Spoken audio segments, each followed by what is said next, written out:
은퇴 후의 삶, 여러분은 어떤 그림을 그리고 계신가요? 고즈넉한 전원에서 소박한 텃밭을 가꾸는 삶, 혹은 손주들의 재롱을 보며 여유로운 오후를 보내는 모습.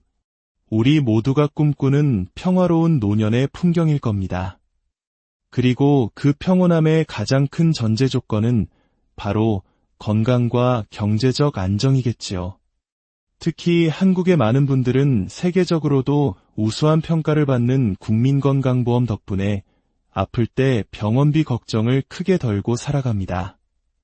하지만 만약 우리가 당연하게 여기는 이 시스템이 존재하지 않는 곳이라면 어떨까요? 보험을 하나도 아니고 2개, 3개씩 들어도 병원비 폭탄을 맞을 수 있는 곳이라면 말입니다. 오늘은 조금 낯설지만 우리와 같은 한인들이 살고 있는 미국이라는 나라의 의료 시스템, 그 중에서도 노년층을 위한 메디케어와 메디갭이라는 제도에 얽힌 이야기들을 통해 우리가 미처 몰랐던 보험의 함정과 지혜를 나누고자 합니다. 오늘 이 이야기가 여러분과 여러분의 소중한 가족에게 실질적인 도움이 되리라 믿습니다. 잠시 시간을 내어 이 지혜를 주변에 공유해 주신다면 정보가 꼭 필요한 누군가에게는 큰 축복이 될 것입니다. 여러분의 구독과 나눔은 저희가 더 가치 있는 이야기를 만들어가는데 가장 큰 힘이 됩니다. 여러분의 가정에 늘 평안이 함께하기를 기원하며 오늘의 이야기를 시작하겠습니다. 저는 아직도 그날의 충격을 잊지 못합니다. 아내가 건강검진 후 의사의 권유에 따라 간단한 시술을 받기로 했을 때 저희는 아무 걱정이 없었습니다. 미국 노년층을 위한 국가의료보험인 메디케어가 있었고 혹시 모를 추가 비용을 막기 위해 메디갭이라는 민간 보충보험까지 가입해두었기 때문입니다. 2개의 보험이 든든한 방패가 되어주리라 믿어 의심치 않았습니다. 그러나 시술이 끝나고 얼마 후 병원에서 날아온 청구서는 저희의 믿음을 산산조각 냈습니다. 상상조차 하지 못했던 엄청난 금액이 적혀 있었기 때문입니다. 황급히 양쪽 보험사에 연락했지만 이상하게도 어느 쪽에서도 보장을 해줄 수 없다는 답변만 기계처럼 돌아왔습니다. 그날 이후 저는 문득 이런 생각을 하게 되었습니다. 우리는 정말 우리가 가진 보험이 어떻게 작동하는지 제대로 알고 있는 걸까? 그리고 보험을 2개가 아니라 10개를 들어도 그 시스템의 미세한 틈을 이해하지 못하면 아무 소용이 없다는 뼈아픈 사실을 말입니다. 지금부터 들려드릴 3분의 이야기는 보험이 있어도 왜 병원비 폭탄을 맞게 되는지 그 현실을 생생하게 보여줍니다. 첫 번째 이야기는 뉴저지에 사는 72세 김순자 어르신의 사례입니다. 당뇨 합병증으로 정기적인 안과 검진과 치료가 필요했던 김 어르신은 어느 날 망막 치료를 위해 병원을 찾았습니다. 당연히 메디케어와 메디갭 플랜지에 가입되어 있었기에 비용 걱정은 하지 않았죠. 병원에서도 검사는 메디케어가 적용되고 치료 역시 의사소견이 있으니 문제없을 거라 안내했습니다. 하지만 치료 후 날아온 청구서는 $4,800, 우리 돈으로 약 600만 원이 넘는 금액이었습니다. 병원 측의 설명은 충격적이었습니다. 저희 병원은 어르신이 가진 메디갭 보험사와 직접 청구 계약이 되어 있지 않은 네트워크의 기관이라서 보장이 안 됩니다. 김 어르신은 메디갭 보험은 어느 병원이든 다 되는 만능 열쇠라고 생각했지만 현실은 달랐습니다. 일부 병원이나 특정 시술의 경우 보험사와 병원 간의 계약 관계를 반드시 확인해야 한다는 사실을 너무 늦게 알게 된 것입니다. 2번째는 플로리다에 사는 68세 이정수 씨의 경험입니다. 은퇴 후 메디케어 어드밴티지 플랜을 이용하던 이 씨는 1년 후 보장 내용이 더 넓은 메디갭 플랜 N으로 보험을 전환했습니다. 문제는 보험을 바꿨다는 사실이 병원 전산 시스템에 제대로 전달되지 않았다는 점이었습니다. 이 씨는 당연히 새로 가입한 메디갭 보험으로 처리될 것이라 믿고 시술을 받았지만 병원은 이전에 이미 효력이 없어진 어드밴티지 플랜으로 보험 처리를 시도했습니다. 결과는 당연히 거절이었습니다. 단순히 병원 시스템에 보험 정보가 업데이트되지 않았다는 이유 하나만으로 이 씨는 유효한 보험이 없는 환자가 되어버렸고 $6,000, 우리 돈 약 800만 원에 달하는 병원비를 고스란히 혼자 감당해야 했습니다. 세 번째 사례는 우리를 가장 혼란스럽게 만드는 메디케어 시스템 자체의 허점에 관한 이야기입니다. 캘리포니아의 70세 박영호 씨는 뇌졸중 후 재활병원에 입원했습니다. 병원에서는 입원과 재활치료 모두 메디케어가 보장한다고 안내했습니다. 그러나 퇴원 후 메디케어로부터 날아온 통지서에는 귀하의 입원은 정식 입원이 아닌 관찰 상태로 처리되었습니다라고 적혀 있었습니다. 이 관찰이라는 단어가 비극의 시작이었습니다. 메디케어 시스템에서 관찰은 외래 진료의 연장선으로 간주되어 정식 입원에 비해 보장 범위가 매우 제한적입니다.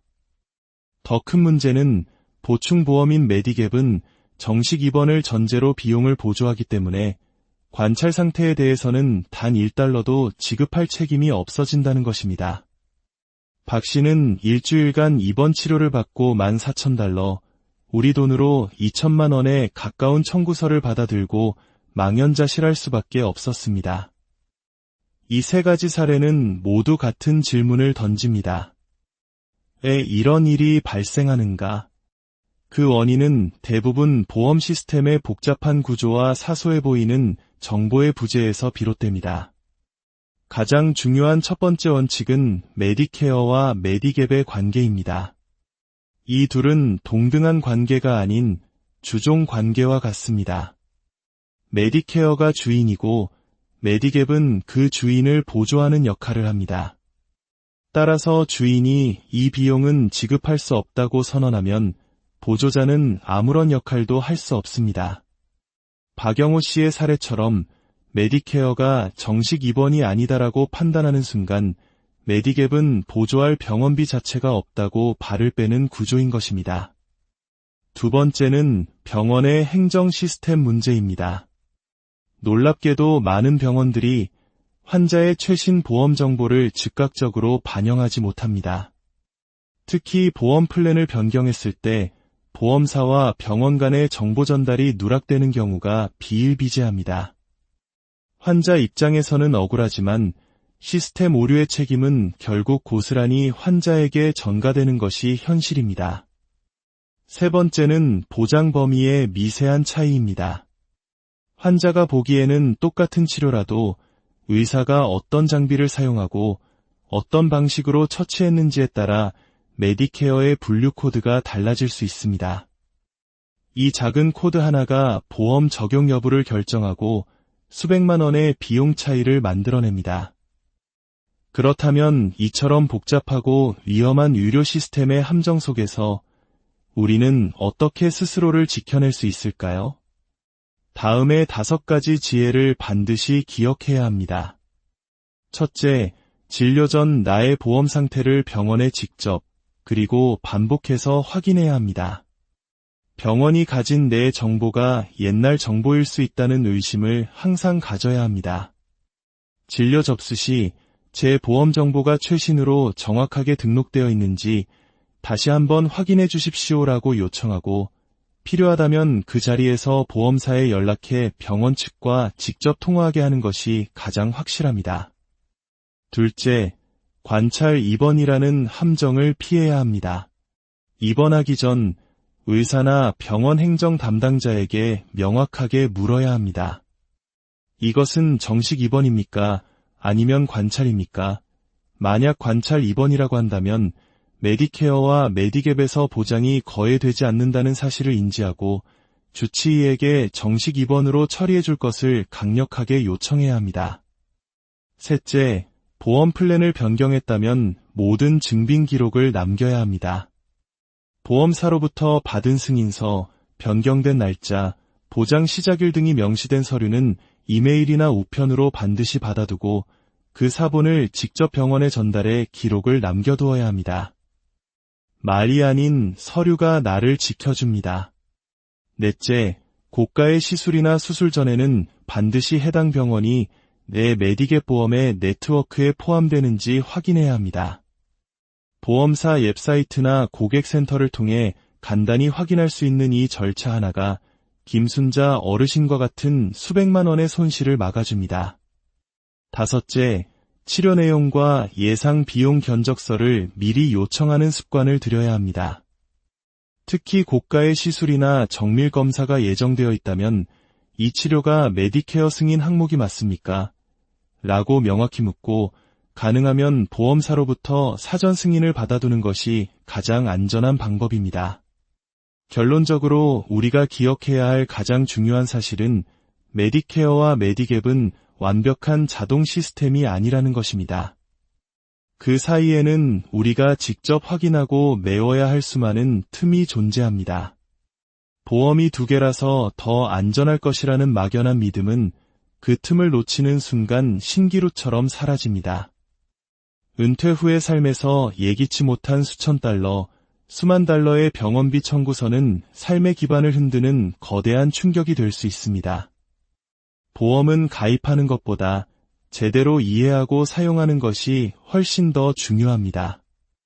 늘 나의 정보를 최신으로 유지하고 진료 전에 꼼꼼히 확인하며 모든 것을 기록으로 남기는 습관. 이 기본 원칙이야말로 복잡한 세상 속에서 나의 건강과 노후 재산을 지키는 가장 확실하고 현명한 방법일 것입니다. 부디 오늘 나눈 지혜가 여러분의 삶에 든든한 방패가 되기를 진심으로 바랍니다. 여러분과 가정에 늘 건강과 평화가 가득하기를